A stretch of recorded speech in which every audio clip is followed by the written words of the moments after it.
posisinya tuh di antara pohon-pohon. Dia ngikutin kita, ada di sebelah kiri. Dia tuh ngikutin terus ya, ngikutin terus, ngikutin. Itu sampai akhirnya nanti kita belok ke kanan.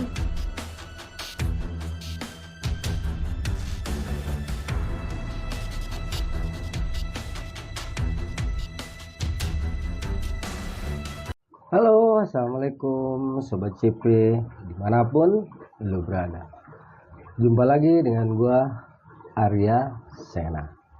Pada kesempatan kali ini gua akan membahas atau mengulas perjalanan gua bersama Romi di saat kita menelusuri lokasi bencana alam. Lokasi ini tentunya teman-teman udah nggak terlalu asing ya, karena berhubungan dengan salah seorang tokoh yang cukup fenomenal, yaitu Mbah Marijan. Kita kesini setelah melakukan perjalanan selama kurang lebih 14 hari mengelilingi kota-kota yang ada di Pantura. Di lokasi inilah ya, gue seperti flashback masa dimana gue pernah berkunjung ke lokasi ini saat belum terjadi bencana besar yang menghancurkan desa Kinarjo dan membuat kehancuran yang cukup luar biasa. Oke teman-teman, nggak lama-lama, langsung aja kita tengok videonya di saat gua bersama Romi berjalan-jalan menyusuri lokasi kenangan, sebuah lokasi yang pernah menyimpan banyak cerita bagi gue pribadi, juga bagi banyak orang yang pernah tinggal di sana. Ya, hari ini gue sama Romi mulai bergerak menyusuri jalan-jalan di sekitar Kinarjo ya. Lepas zuhur kita mulai bergerak naik menggunakan si Jagur. Ya di sini gue mulai terbayang ya, bagaimana kedahsyatan bencana letusan Merapi pada tahun 2010 silam. Mungkin dulu lokasi yang sekarang hijau terlihat indah, mungkin di saat itu, di saat kejadian mungkin semuanya itu betul-betul hanya hamparan pohon-pohon yang terbakar ataupun pohon-pohon yang mati. Kiri kanan hanya ada debu, pasir, juga sisa-sisa dari letusan gunung yang dahsyat tersebut. Itu kalau nggak salah korbannya itu sekitar 39 orang ditambah 100 orangan itu pada tahun 2010, termasuk seorang tokoh yang fenomenal yaitu Mbah Marijan. Mbah Marijan gugur atau meninggal setelah beliau sholat maghrib. Intinya sepanjang perjalanan ini gue sama Romi itu banyak pikiran gue tuh jauh menghayal ke belakang ya, soalnya hawanya wingit ya. Apalagi tambah ini habis hujan juga kan, jadi memang kondisi situasinya itu pas gue lagi jalan itu terasa ini banget ya, terasa wingit walaupun itu siang. Dan gue inget ini tempat ini nih, terminal ini dulu ada bunkernya, sepi ya. Sekarang banyak rumah, dulu mah sepi banget. Nah sekarang di sini nih udah rame ya, dan konon katanya ya pasca kejadian itu banyak sekali memang kejadian-kejadian mistis yang terjadi di daerah ini, termasuk kepada para pengunjung. Kalau penduduk lokalnya sendiri sih gue tanya, mereka sepertinya biasa-biasa aja gitu, kayak nggak ada apa-apalah. Intinya semua berjalan sesuai dengan guliran waktu aja. Situasinya kalau gue lihat-lihat pohon bambu ini kayaknya hampir sama deh ya, nggak ada perbedaan. Memang ini luar biasa subur. yang ada di sini nih, tempat ini. Jadi mungkin karena kawah vulkanik itu benar-benar membawa kesuburan ya. Jadi 11 tahun yang lalu itu tempat yang saat terjadi letusan Merapi itu betul-betul tempat yang mengerikan ya. Bisa dibilang hanya ada sisa-sisa pohonan terbakar, hangus, debu-debu bekas abu vulkanik dan lain-lain. Sekarang tuh udah nggak ada sama sekali ya. Udah betul-betul semuanya hijau royo-royo, dingin, dan jauh dari kesan yang menyeramkan.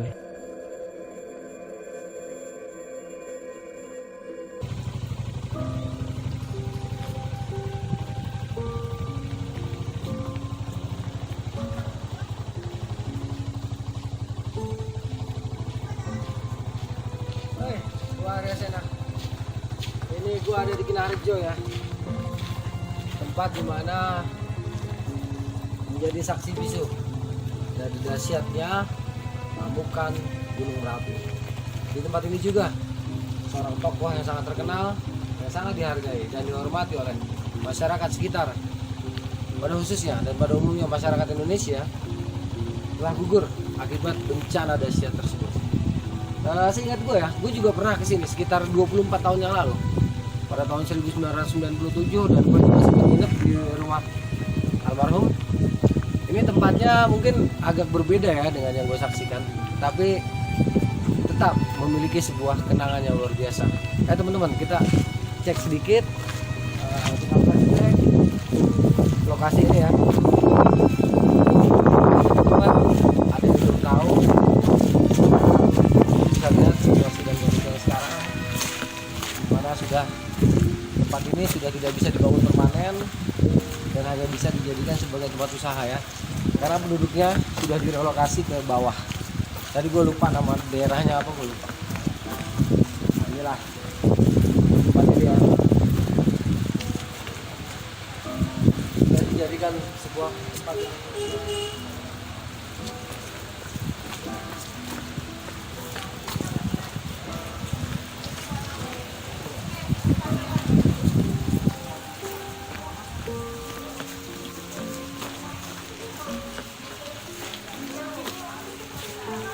masih ini sekarang udah jadi tempat wisata ya. Ini museumnya nih.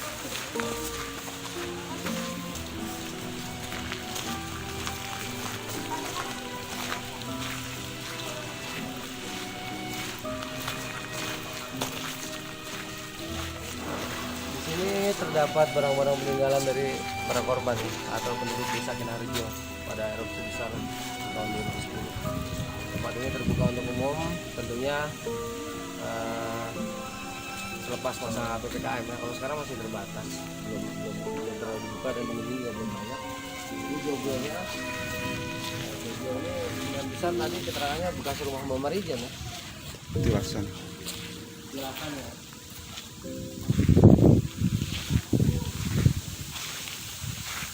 Saya jadi ingat ketika tahun 97 dulu gua ada di sini. Sempat membohongi beliau ya dengan mengatakan bahwa gue nggak akan ke puncak Merapi, tapi gue cuma sampai ke daerah Kendit aja. Tapi ternyata pada prakteknya gue malah mencoba untuk mendaki sampai ke puncak dan terhenti di tebing Gegerboyo ya. Nah, inilah ketulusan beliau. Seorang yang sangat dihargai, seorang yang memiliki apa ya, karisma yang luar biasa. Ini rumahnya Mbak Marijan, bekas rumahnya almarhum Mbah Marijan. Disinilah gue dulu pernah nginep ya teman-teman ya. Di sini gue pernah nginep di rumah beliau, gue pernah bersenda gurau dengan beliau. Di sini juga waktu itu gue ditransit sama Mas Anto. Gue nggak tahu Mas Anto sekarang masih ada apa enggak. Apakah beliau juga ikut jadi korban pada tahun 2010, kurang maaf. Yang jelas rumah ini memiliki kenangan tersendiri buat gue. Keren. Tentunya udah bukan rumah lagi ya sekarang, udah bentuk tilasan. Nah, di tempat inilah terbayang ya, gue seperti berlayar ke masa sekitar 24 tahun yang lalu atau sekitar tahun 97. dimana gue sama teman-teman gue datang ke lokasi ini untuk mendaki Gunung Merapi. Tempat ini sekarang betul-betul hening ya, hening, jauh dari hiruk pikuk penduduk yang mendiaminya. Hanya ada hiruk pikuk orang yang datang untuk berkunjung, baik untuk menikmati kesegaran udara maupun mereka ingin tahu lokasi atau tempat yang menjadi saksi bisu dari ganasnya Gunung Merapi. Sepertinya memang tidak ada apa-apa, tetapi bagi mereka yang mungkin memiliki kekurangan, yaitu mampu merasakan sesuatu yang tidak terlihat, tempat ini betul-betul wingit.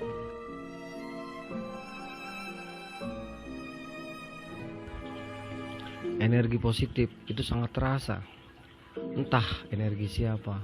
Yang jelas ini adalah energi alam ataupun energi dari orang-orang yang pernah ada dan tinggal di lokasi ini. Mereka bertahun-tahun tinggal di lokasi ini, mempercayai keselamatan mereka kepada Yang Maha Kuasa, mempercayai ucapan dari orang yang mereka tuakan, yaitu ayahnya almarhum Mbah Marijan dan Mbah Marijan sendiri. Sebagai orang yang dipercaya oleh masyarakat sekitar, orang yang bisa berkomunikasi secara gaib atau secara metafisika dengan alam, dengan menggunakan firasat dan kemampuan serta intuisi yang dimilikinya. Tentunya ada sebuah alasan yang membuat pihak keraton selalu menunjuk juru kunci, dan juru kunci itu selalu turun temurun.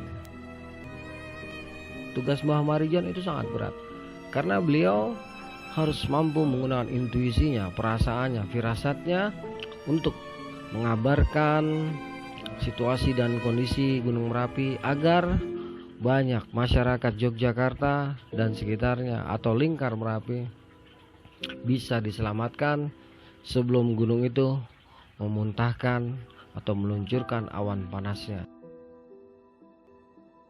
Sebuah tugas yang sangat berat, sebuah tugas yang mulia yang diemban oleh sesepuh kita, yaitu almarhum Mbah Marijan. Dalam bertugas akhirnya beliau gugur. Inilah teman-teman, bisa kita saksikan beberapa peninggalan yang ada di sini, peninggalan yang syahdu ya. Kalau kita resapi, jika kita hayati, kita betul-betul akan kembali ke masa itu.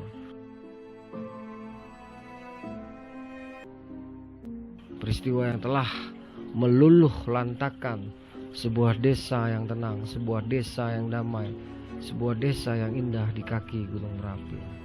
Tidak sedikit korban pada saat itu, bahkan beberapa orang relawan dan seorang jurnalis pun gugur dalam bencana ini. Nah, jadi saat itu tuh sebelum gua turun ke bawah ke base camp SKSB, itu paling terasa gue terasa banget ya situasi, betul-betul situasi nuansa horornya itu pas kita turun dari rumah Mbah Hadi. Ya karena kita turun dari rumah Mbah Hadi itu udah agak malam, sekitar jam 9. Nah dari sore sampai jam 9 itu satu, selain hujan deras, terus kedua juga di rumahnya Mbah Hadi ternyata sedang ada acara mauludan atau acara syukuran. Ya syukuran desa lah ya, acara bersih desa sambil acara memperingati kelahiran Kanjeng Nabi Muhammad Shallallahu Alaihi Wasallam atau biasa kita kenal dengan Maulid Kanjeng Nabi. Nah disinilah gua ketahan cukup lama dan memang unik ya di situ acaranya, dimana para penduduk desa yang datang itu bawa besek masing-masing, bukan besek apa ya, bungkusan lah ya, isinya tuh ada yang nasi, pokoknya itu nasi dan lauk pauknya beserta cemilan. Nah, jadi mereka kumpul di rumah Mbah Hadi. Setelah kumpul di rumah Mbah Hadi, terus biasa masuk baca doa. Selesai baca doa kita makan-makan.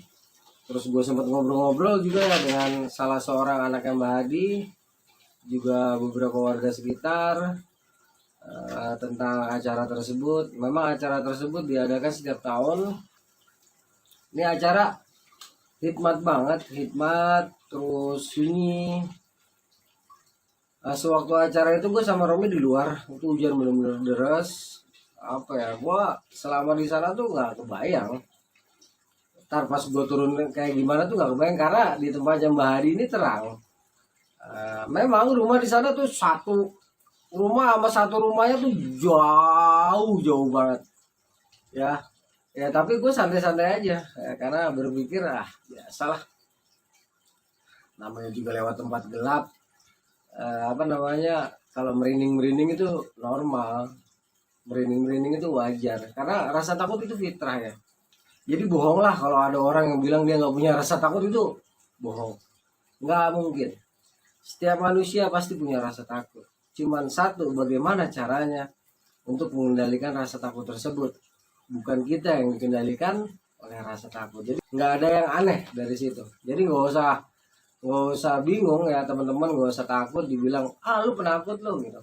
Bukan masalah penakut atau tidak di sini ya. Jadi memang rasa itu sudah ada, tetapi bagaimana cara kita menghandlenya. Satu, kalau gue biasanya menghandle rasa takut itu dengan gue berselawat atau memfokuskan segala rasa pada Allah dan Rasulnya. Biasanya gue kayak gitu. Iya, nggak serta-merta langsung bisa, enggak. Itu butuh proses, ya butuh proses, dalam artian juga butuh latihan. Itu nggak ujuk-ujuk bisa langsung kayak gitu. Nah, jadi kita pelan-pelan nanti rasa takut itu akan berganti dengan rasa tenang. Ya, rasa tenang inilah yang membuat kita berani karena apa? Karena Allah dan Rasulnya, nggak ada lain dan nggak bukan. Jadi rasa takut itu normal, nggak usah bingung. Tempat Mbah Hadi ini, setelah acara selesai kita masih duduk-duduk, ya masih sempat ditahan sebenarnya tuh. Di rumah ini sebenarnya kita nggak boleh balik, disuruh nginep, dikasih satu ruangan, tempat dimana katanya ya menurut cerita anaknya dulu para pekerja pasir atau penambang pasir ada mungkin dari mereka itu dari mana ya, dari Salatiga apa dari mana gitu. Mereka tuh pernah 2 tahun nginep di rumah Mbah Hadi itu, di ruangan itu, dan hitung-hitung buat temennya Mbah gitu. Karena setelah acara selesai Mbah Hadi ini hanya berdua sama istrinya. Anak-anaknya semua udah turun ke bawah ke tempat yang lebih lebih aman lah, dari jangkauan abu vulkanik, bukan abu vulkanik, dari jangkauan Hudus Gembel ataupun lahar panas Merapi. Jadi mereka tuh sempat nahan gue supaya kita nggak turun ke bawah, tapi nginep aja di sini. Karena kalau udah hujan berkabut gini, kata mereka itu biasa sampai pagi mas, dan agak serem di jalan gitu. Gue bilang iya mas, tapi gimana ya, kita soalnya kan di situ nggak ada sinyal ya, kita agak bingungnya di situ. Waduh gimana ya, mana harus kontak ke bawah gitu. Akhirnya itu Romi dengan segala macam kebisaannya, gue dan Romi lah istilahnya tuh, kita ngobrol-ngobrol, kita tetap mohon maaf, intinya kita tetap mau turun ke bawah. Akhirnya setelah hujan betul-betul reda, tinggal gerimis saja, kita langsung prepare, kita langsung rapi-rapi, terus siap-siap untuk jalan. Setelah semuanya udah siap, kita pamit sama Mbak Hadi dan anak-anaknya, terus kita mulai bergerak turun. Itu di saat motor baru nyala, gue lagi manasin motor, masih di depan rumah Mbak Hadi ya, itu masih santai-santai aja. Jadi waktu gue ninggalin rumah Mbak Hadi itu kabutnya tuh belum turun, belum begitu jelas ya, belum begitu tebel. Jadi kabut ini mulai ada dan betul-betul tebel, ngeri banget ya, cuma jarak 1 meter 2 meter itu baru cuma jalanan kelihatan itu baru ada setelah kita turun di turunan ya. Itu benar-benar kiri kanannya kebun, blas kebun, nggak ada apa-apa, isinya pohon-pohon bambu, tambah lagi gerimis, tambah lagi kabut pekat. Itu baru gue mulai terasa pas gue turun, turunannya parah kan, nukik turun. Gue pakai gigi 1, nggak tarik rem, cuma injek rem belakang doang kan. Kira-kira di pertengahan turunan tuh, nanti sebelum ketemu pertigaan, gue langsung ngomong sama Romi, "Buseng, Cok, hawanya mantep banget." "Hawa apaan?" gitu dia. ah lu tentang di belakang lu bukan, kata dia. Gue ngerti, gue sih nggak bisa lihat apa-apa, kata dia, cuman gue ngerasa juga nih. Romi itu memang dia nggak begitu peka matanya, tapi terkadang perasaannya juga peka. Jadi ketika gue tanya, gue bilang kayak gitu, dia mengatakan, dia sih gue nggak lihat apa-apa, jangan sampai dah, kata dia. Cuma memang ini banget ya, apa creepy banget, kata dia. "Ih, bukan main ini." Gue juga aduh. Nah waktu itu emang belum ada apa-apa ya, belum ada penampakan apapun ya. Terus turun, perasaan itu udah mulai gak enak tuh. Turun sampai kita ke pertigaan, gue nanya sama si Romi, kiri apa kanan? Kiri, kata dia. Kiri itu turun lagi nukik. Kalau ke kanan agak datar ya, bahkan naik mungkin ke perkampungan ya. Kayaknya ke perkampungan, soalnya kalau ke kiri nggak mungkin deh. Itu soalnya udah kebon, nanti baru ketemu kampung lagi. Bukan kampung, rumah cuma 2 biji. Ya. Terus sekelilingnya kebun bambu. Mungkin dulunya, kalau menurut keterangan Mbak Hadi sih, dulu di situ banyak rumah. Ya termasuk di depan rumah Mbak Hadi itu dulu banyak rumah, cuman hancur terkena dampak dari awan panas. Di bawah juga banyak rumah, pinggir-pinggir jalan ini dulu banyak rumah, cuman hancur semua. Jadi ditinggal pergi, mereka penduduk itu pindah kering yang aman, ke daerah yang tidak terdampak langsung oleh semburan lava panas ataupun dari keganasan Kudus Gembel. Ketika ingat omongan itu, waduh, jangan nih. Belok tuh kan ke kiri, kita belok ke kiri, turun. Nah pas turun, kabut kan sebelumnya tuh udah mulai pekat ya. Itu kebuka turun. Nah pas di pertengahan turunan itu lagi, itu makin lancip turunannya tuh, makin lancip. Itu tiba-tiba kabut tebel lagi tuh. Kabut tebel banget, tebel. Gue melanin motor lagi, gue pakai lampu jauh, dak. Baru kira-kira 1 menit ya, nggak nyampe lah, baru berapa detik lah, tiba-tiba lampu jauhnya mati. Aduh, lampu jauh mati, gue kaget kan, gue buru-buru ganti lagi lampu pendek kan, gue ganti lampu pendek. Udah, gue bilang, waduh, jir, kenapa cuk? Set, apa tuh kagak lihat emang? Kagak, gue kagak lihat. Udah jangan ngomong kayak gitu dah. Ini tempat wingit banget kan, simpeng gitu kan. Serius gue, ya elah. Emang apa sih gue ngomong? Ntar aja ngomongnya, kata dia kan. Masalah si Romi kan gue boncengin di belakang ya. Ntar aja apa ngomongnya? Ah bodoh, gue mau ngomong sekarang, gue bilang kayak gitu. Apaan sih emang? Set, itu di kiri, gue bilang gitu. Apaan? Ya terserah lu mau lihat mau enggak, gue bilang kayak gitu. Di kiri apa? Tahu tuh apaan, gue bilang kayak gitu. Apa sih Kunti? Si Mek akhirnya buat ngilangin rasa takut, jadi apa sih Kunti? Iya kali. Soalnya putih-putih kayak gitu, putih dia di pohon bambu cuk. Terus ya, sekeliling kita sama ini banyak banget kiri kanan, pada selimuran. Ya yang gabung sama kabut. Ah lu bikin gue merinding gak, kata dia gitu kan. Gue serius cuk. Ah udah biarin aja, udah jalan pelan-pelan gitu dia. Ya ini kan sambil jalan kita, jalan sepanjang jalan itu, terus kita turun itu, bener-bener itu ya, kuping gua rasanya kayak apa ya, pas lagi turun itu dan gua mulai melihat penampakan itu, kuping gua tuh rasa kayak gitu, kayak ada tekanan gitu kan. Gua langsung selawatan, gak lama si Meng, gua kan selawatan ya, gua selawatan dalam hati, gua diem aja kan, diem tuh. Gak lama si Meng iseng juga kali ya. Itu masih bener-bener gelap gulita bro, gelap gulita, nggak ada setitik lampu kelihatan. Gak lama si Mbeng buka omongan tuh, cuk lu jangan diem aja, kata dia. Ah gue lagi selawat juga, gue bilang kayak gitu. Ya udah ngomong apa kayak, kata dia.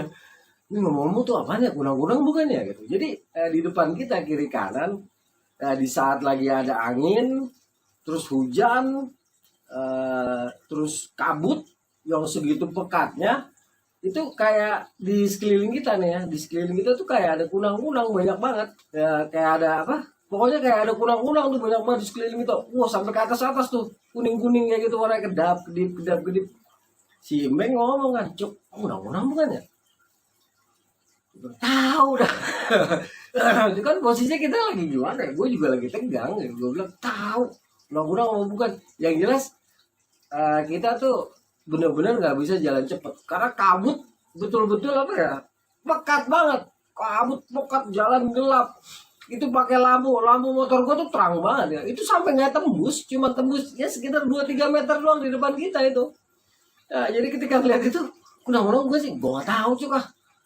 Ya, si Romi diem tuh, terus dia perhatiin, kurang tapi tahu ah. Jadi si Romi juga ragu gitu, gue juga ragu. Soalnya posisinya waktu itu kan posisinya tuh hujan, ya hujan gerimis, kabut kenceng, sama apa namanya angin. Rasa-rasanya kalau mereka terbang tuh nggak mungkin. Tapi kalau mereka mencolok ya bisa jadi ya mencolok di apa namanya di dahan-dahan pohon atau apa sambil ngeluarin cahayanya bisa jadi. Tapi kalau terbang kayaknya nggak mungkin banget. Akhirnya kira-kira 2 menit atau 3 menit tuh kita turunan. Ya nanti kita ketemu pecahan jalan lagi, kita ambil lagi yang ke kiri, terus jalanan lurus. Nah itu di depan kita mulai kelihatan ada rumah.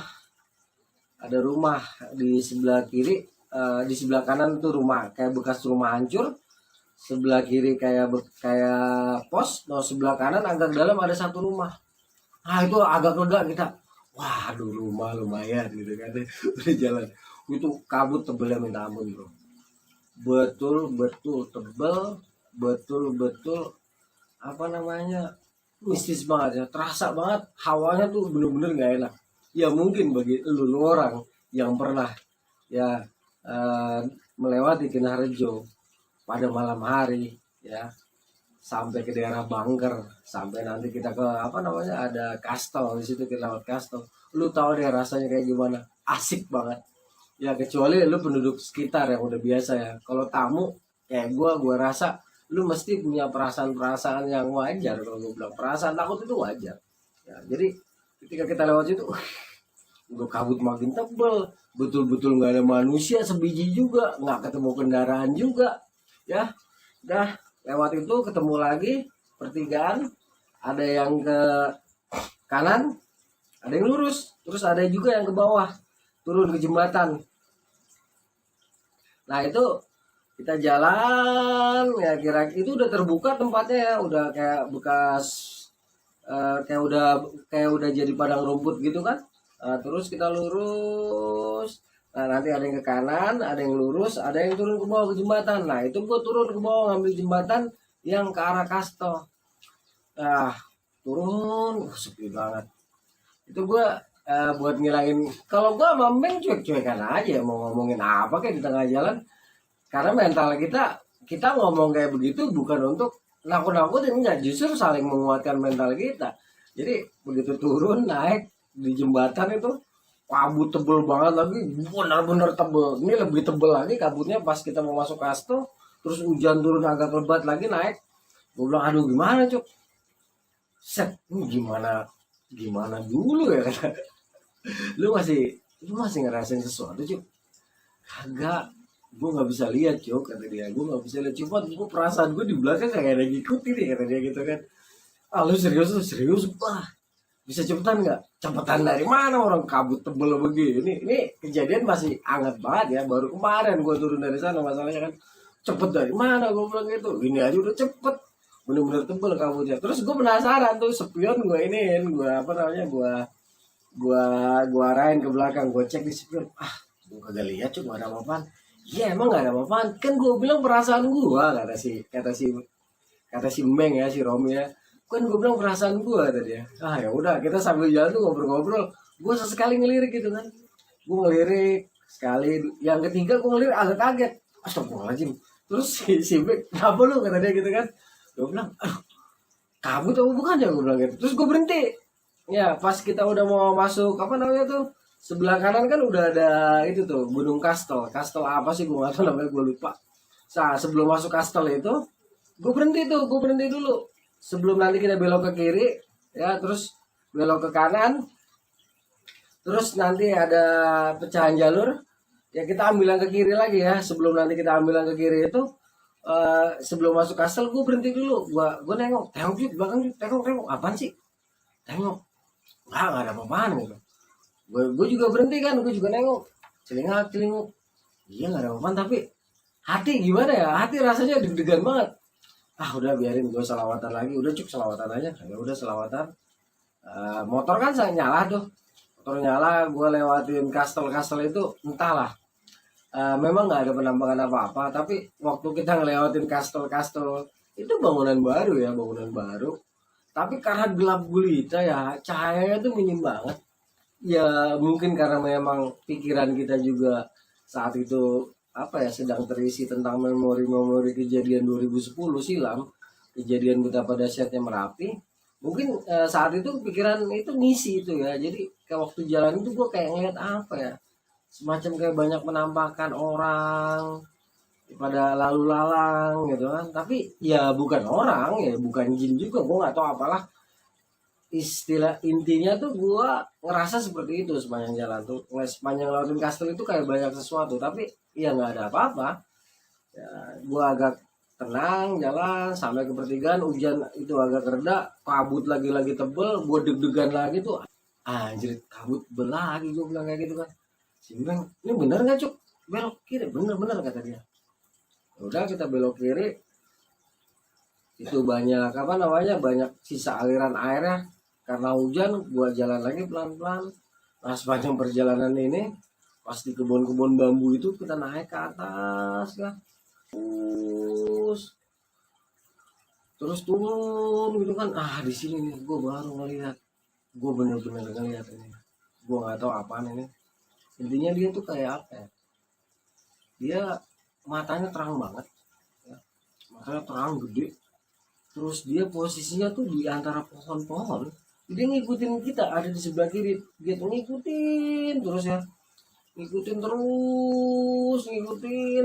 itu sampai akhirnya nanti kita belok ke kanan. Kira-kira berapa menit lah, 1 menit atau 2 menit sampai kita ke belokan yang ke kiri, ke jalan ke pertigaan ya, lurus ke kanan sama ke kiri, kita ambil yang ke kiri kan otomatis kan dia ada di sini ya. Nah dia ada lagi ngikutin sampai kita ketemu lagi nanti. Mulai ada rumah nih 1 2. Nah pas di rumah-rumah itu dia hilang, gue nggak ngeliat lagi. Nah turun di jalan cor-coran yang menuju ke Cangkringan atau desa apa gue lupa namanya, kita mulai turun yang ke base camp SKSB. Nah itu posisi dia ada di atas, pohon bambu di sebelah kanan. Gue diem lah, gue sambil tetap nggak bisa lari kan, karena posisinya tuh apa namanya, masih gerimis sama kabut. Gue jalan pelan, kira-kira berapa menit dia udah hilang tuh. Dan itu hilang, begitu turun kita nggak langsung mampir ke base camp SKSB, enggak. Kita gue bilang cek makan dulu bah, mudah-mudahan masih buka yang warung Padang gitu. Ya udah, kita langsung turun ke bawah. Sepanjang perjalanan karena itu udah terang ya, udah masuk kampung ya, kita ngobrol-ngobrol. Lu ngeliat nggak tadi cuk? Gue bilang kayak gitu.